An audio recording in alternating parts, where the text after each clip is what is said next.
What is impossible for man is easy for the Guru.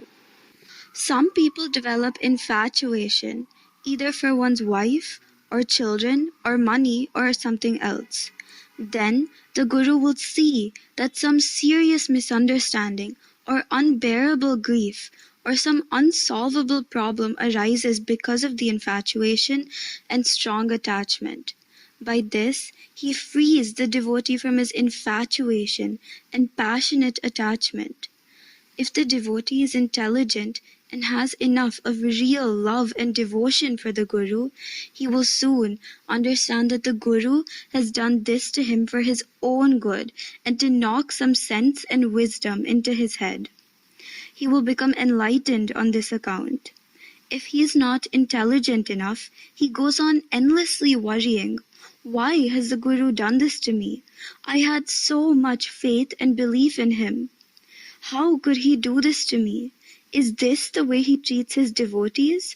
Does he not have eyes to see how much I am suffering? Is he really so heartless and cruel? Etc. He goes on nurturing this kind of ill will and bad feelings inside him about his Guru. He begins doubting the genuineness of his Guru and whether he should still continue with his faith and belief in him. Guru will be knowing everything, the devotee's ill feelings, loss of trust in the Guru, everything. He doesn't mind this at all. He is ever ready to receive all such abuses from his devotees. Even then, he will do only good to the devotee. He will never forsake his devotee. Every devotee will come to know, at least towards the end, how much trouble the Guru took and what all he did for the welfare and the upliftment of the devotee. He will gradually come to know all the blemishes and defects that were there in his mental makeup and character, all the desires, attachments, and infatuations he had for things and persons, the colossal ignorance, delusion, and egotism he possessed, and how the Guru silently began eradicating drastically all the defects in him, and has succeeded in making him what he is now. Such great, wholesome, and astonishingly wonderful transformation no human being will ever be able to accomplish in another person. Guru alone is capable of doing this, and he does all this silently, unknown and unseen. His sole and only intention is to make the devotee perfect in every respect, to make him like himself. He makes Herculean effort to accomplish this and make the devotee see and experience the supreme truth, the eternal reality.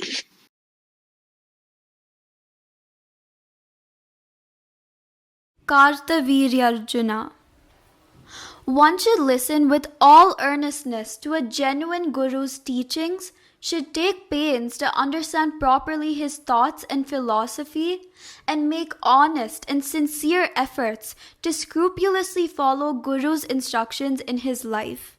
But this kind of enlightened intelligence doesn't come easily to everyone. It comes only if one has accumulated enough spiritual virtue and merit from his previous lives. Because of this accumulated merit only, he gets the association and company of such a Guru and other Mahatmas. It is not everyone that gets the company of a Sadguru. Also, it is not everyone that relishes and digests the philosophy and teachings of a Sadguru. Once one becomes the devotee of a Guru, even if that devotee happens to be a king or an emperor, he will faithfully follow Guru's teachings with all reverence and humility.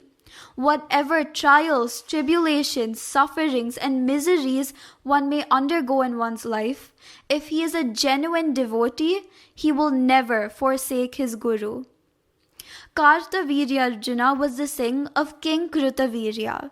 He goes to Lord Dattatreya, who was living in Sahyadri Hill. He pleases Guru Dattatreya with his selfless service and devotion. Datta gives the king proper guidance and advice, enlightens him as to what is real and what is unreal, and then tells him, "Ask whatever you want, I will grant you." The king prays, "O Lord, I want 1,000 arms, and I want to be the emperor of the whole world." Guru Datta grants him the desired boon. As a result of the Lord's boon, he lived high and mighty in all valor, pomp, luxury, and regal grandeur for a number of years. Finally, he got satiated and fed up with that kind of life. He began regretting that he asked a useless and meaningless boon from Lord Dattatreya. He went back to the Lord. He was startled beyond imagination to find his Lord Datta in a drunken state and sporting amorously with a beautiful nymph of enchanting and overpowering charm. Making sure he was seeing Lord Dattatreya only, he approached and prostrated before him. He prayed, "O my Lord, O my Guru, I don't want these regal pleasures and luxuries. I want real peace of mind. I want you and you only. I don't want any more births. I am fed up of these sensual pleasures. I ought not to have asked these ephemeral pleasures from you. I want permanent peace and bliss only. I want liberation, my Lord." Then Lord Dattatreya grants him spiritual illumination and asks him to go back and rule his kingdom. Finally, he gets killed by Lord Parashurama, a disciple of Dattatreya, and attains liberation.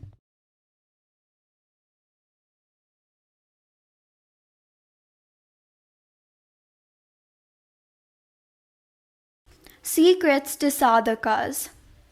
If sadhakas encounter insults and rebukes, scorn and rebuff, contempt and ill treatment, etc. in their lives, they should receive them with joy, as if they are nectar jars. Only such devotees will be able to proceed towards God with ease and comfort and reach Him. This is the first thing that sadhakas should learn and put into practice in their lives. Now, the second thing. Whatever the mind desires strongly, eagerly, and with keen interest, especially those that it craves for passionately, all such things, without exception, should never be fulfilled. He should act with vehemence against such desires. If the mind strongly desires to eat something, sadhaka should not eat that at all. All the desires of the mind should be calmly reviewed with discretion and intelligence, and then only acted upon. This should be done always.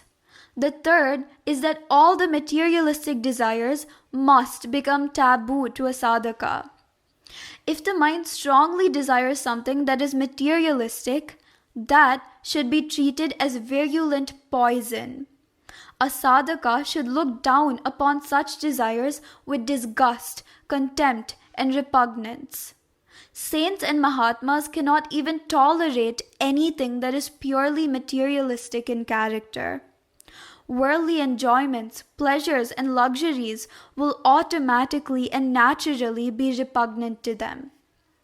If sadhakas exercise strict care and vigilance about these three things and remain in constant remembrance of God through namajapa, that is sufficient. They will definitely become very near and dear to God very soon.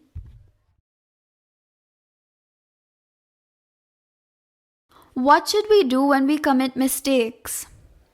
As soon as one realizes that he has committed a mistake, he should immediately regret and repent sincerely for having committed that mistake. If his regret and remorse is genuine and sincere, if he has really felt bad deeply, he will not repeat that type of mistake again. But if one, even after having realized his mistake, continues doing such types of mistakes again and again, he will never be able to reform himself and become pure, virtuous, and holy, even after any number of births. If by committing a mistake we have injured or hurt the feelings of someone, whosoever he may be, elderly or much younger in age, friend or foe, we must go to him, meet him personally, and express our regret and remorse and beg his pardon. But we should never feel bad within ourselves and keep quiet. God will certainly not be pleased by such type of behavior on our part. Even if the person concerned happens to be utterly insignificant and not worth bothering about, we must go and prostrate to him and beg his pardon. Then only we can become decent human beings. Then only we can please God and become worthy of his compassion and mercy. Sushupti, that is profound repose, and Samadhi, that is superb meditation. The state of Sushupti is neither deep sleep nor wakefulness, nor is it a dream state. It is beyond these three states of consciousness. One who is in deep sleep can never be aware of anything, either what is going on outside or even inside of himself. One in Sushupti state is aware of his body as well as outside, but he is not in a wakeful state. He is not moving about. He is not working. All his organs, both sense organs as well as of action, are absolutely still. He is not dreaming also.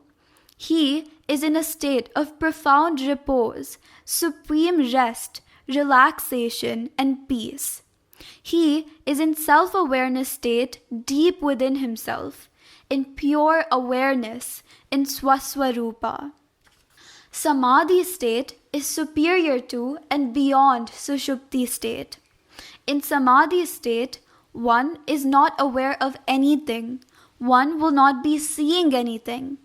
It is a state of mere being, beyond all other states of consciousness. It is pure being, pure consciousness, just being, with absolutely no becoming. It is called Turiya state. It is a state beyond deep and supreme meditation. One in Samadhi can, at his will, awaken his indriyas and do something if he wants. Otherwise, he will just be, that's all. In Samadhi state, he is in pure consciousness state, that is, in just be state.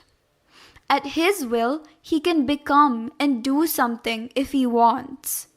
This means pure consciousness, that is, pure awareness, can become consciousness of something, that is, can become aware of something.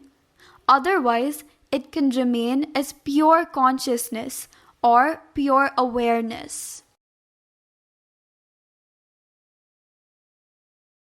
There should be no doubts and suspicions. Devotee, Appa, we are daily doing whatever spiritual disciplines and practices we can do. But our minds are full of doubts and suspicions whether what we are doing is reaching God or not, whether we are nearing God or not with our spiritual pursuits, whether we are going to reach Him at all, and if so, when, etc. What are we to do with this, Appa? Appa, our duty is only to always go on doing whatever we can to reach Him. That's all. Why should we bother whether we are going to reach Him and when we are going to reach Him, etc.? We should not worry ourselves over such things. A spiritual aspirant should never entertain such doubts and suspicions in his mind. He should simply keep himself busy with constant remembrance of God, bhajan, meditation, etc. That's all. If he minds his spiritual pursuits, that is quite sufficient. God will be knowing everything that the devotee is doing. If the devotee really needs any answers to his prayers, God will certainly provide them in His own way, either through someone or through some incident or instance. But all this is possible only when God is pleased with the devotee. Then all kinds of things, even things impossible for any human being to accomplish, go on happening in the life of such a devotee all by themselves because of his grace. Even if the devotee does not speak to anyone or seek anybody's help, God goes on looking after him and protecting him. In spite of this, sometimes doubts crop up in the devotee's mind. God will be helping the devotee in his own way through someone or some other medium. But the devotee gets a serious doubt whether it is really God that is helping him and worries himself about this unnecessarily. What the devotee should do is to remain firmly convinced at all times that God alone is coming to him through so many forms to help him, do his jobs, give him confidence, reassure him, advise him, etc., and that everything always happens only according to his will and is always for his good. If the devotee comes to receive and accept everything as his grace, he is already a liberated soul, a Jivan Mukta. Difficulties go on coming in everyone's life, till a devotee gets convinced beyond all doubts that God exists. God will not stop testing him. Also, till the devotee gets convinced beyond all doubts that everything that is happening to him always happens because God himself does it, God will not stop creating hurdles and troubles to the devotee and also solving them himself. Come on, let us go to our God's place. If man makes honest, serious, and sincere effort to reach God's place, he will definitely go to his place very soon. Only the devotee should possess firm determination coupled with inflexible tenacity to reach his place at any cost and go on doing his sadhana, constantly taking it as a challenge upon himself as well as his capability and determination. In God's place, there is no sun or moon. Even without sun or moon, his place always shines with ineffable light, luster, and radiance. The whole place is full with better and superior light than our light. There is no sunshine, air, water, or shade there. There are no likes and dislikes, wants and don't wants there. This body is always full of infirmities, ailments, and diseases, and even otherwise demands a lot of our attention always. Ignoring its demands and being indifferent to its fussiness, a devotee should focus all his attention upon God and proceed steadily with firm steps towards Him. He should realize God even while living in this body. And when he realizes God and is face to face with Him, this body will not be there at all. That is, the devotee will not be aware of the existence of his body at all. When we are on our way to reach such a state of self-realization, we should not at all be at loggerheads with anyone. We should discharge our duties to our family, wife, and children, and to others also.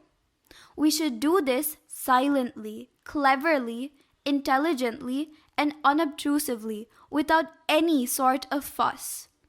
Even small things become big impediments sometimes. We should be careful to avoid such things. We should never unnecessarily create friction and misunderstanding with anyone on any account. To pursue our spiritual pursuits, we need not put on ochre robes and smear ashes all over the body and become sannyasins. Spirituality is not something that needs to be paraded. On the other hand, it should be pursued silently and secretly without anybody's knowledge. We should always look very ordinary like anyone else. All development, reformation, enrichment, and refinement should take place only internally, inside our own minds. Real and sincere devotees who are serious after God realization do not require any company, friends, acquaintances, or any sort of contacts. They are indifferent to people's respect, reverence, and approbation, as well as their rebukes, insults, and revilements. They want to be and enjoy being alone and aloof. They just want to keep to themselves and are happiest when left to themselves. They remain the same whether they are all alone in a forest or amidst a huge multitude or a big motley crowd.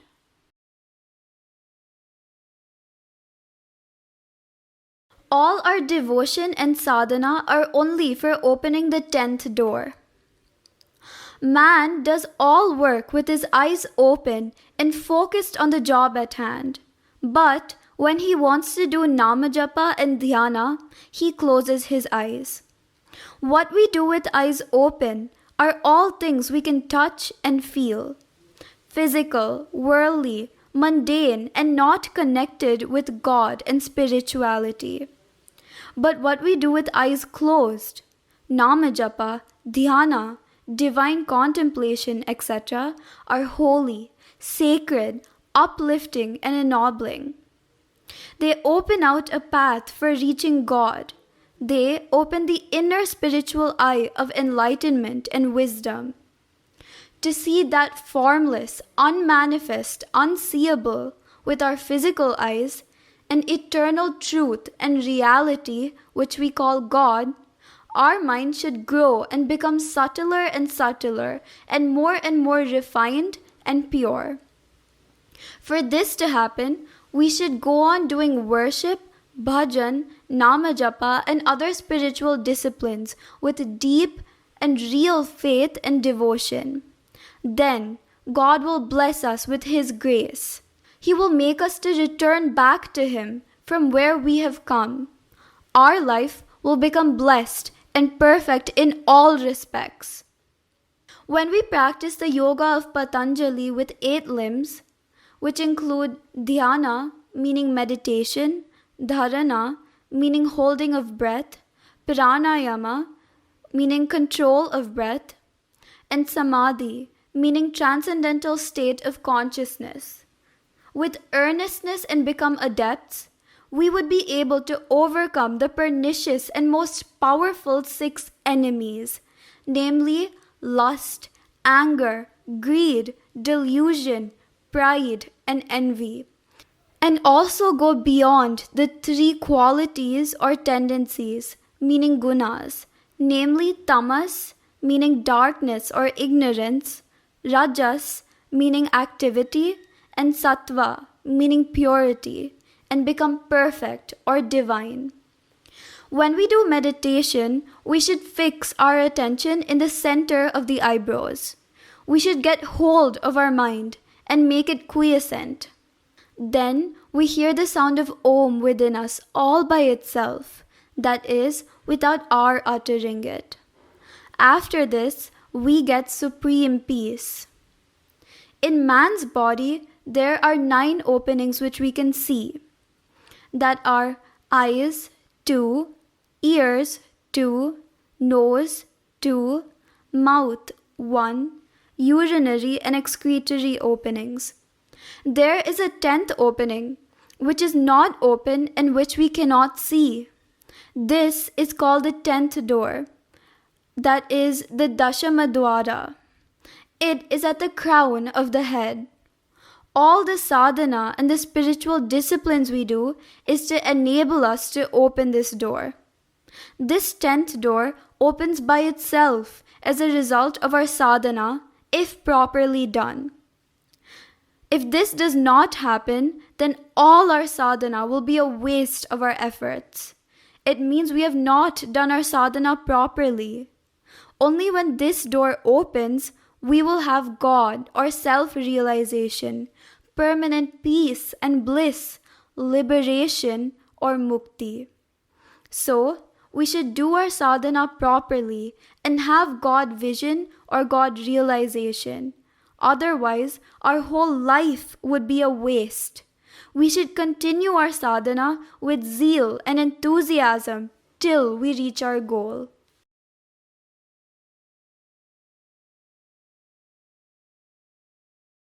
Self-knowledge.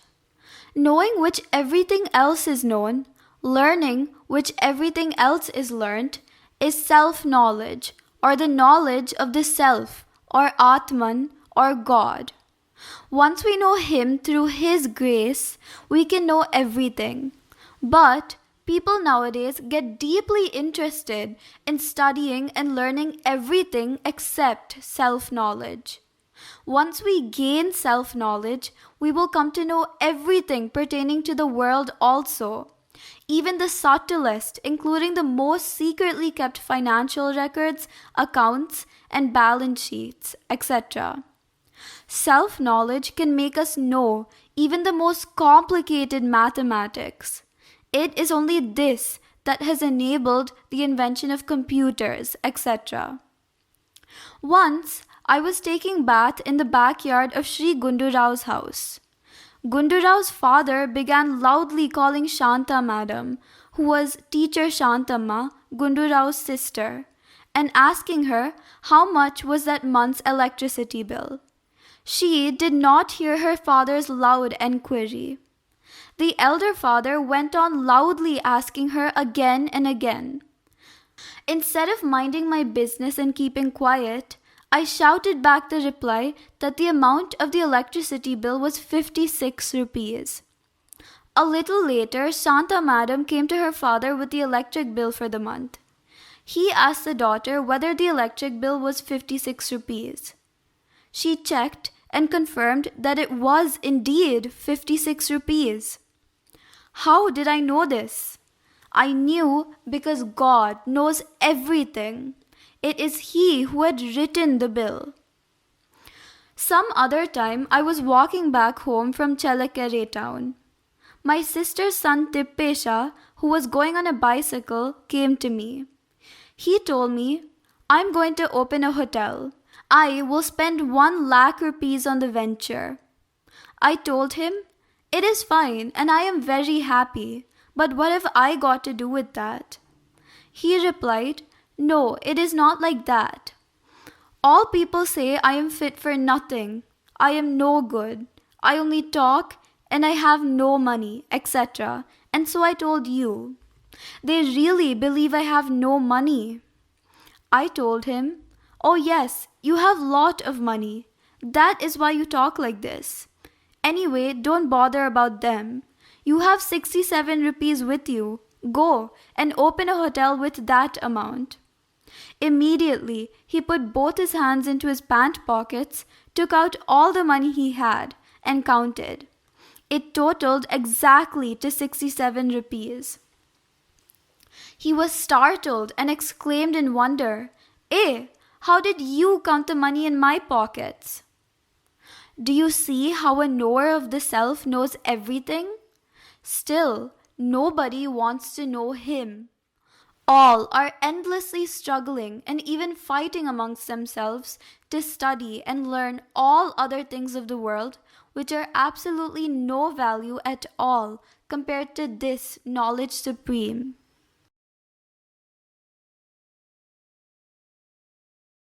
Craving for God. Craving for God, yearning and hankering after Him, wailing and crying for Him, making intense efforts to have Him at any cost, these things do not come to a devotee easily, simply like that. First of all, one should possess real and intense devotion to God. Without this basic requirement, the mind will never come to a state of hankering after Him. After developing intense yearning, a serious spiritual aspirant must approach a guru of high attainments and caliber. He should become a disciple of such a guru.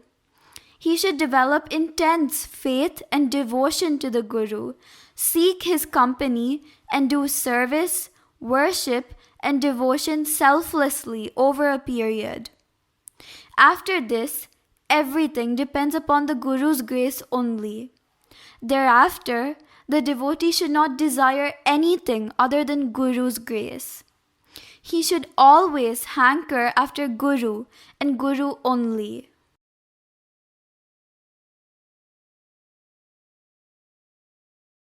What we see is not real. When you, the seer, you yourself are not real, when the seeing you yourself are not there, how can you believe that what you see with your eyes is real?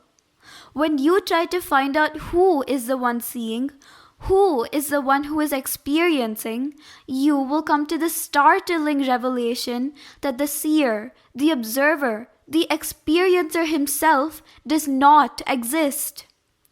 God has bestowed upon man with intelligence and the ability to find this out and experience this truth himself.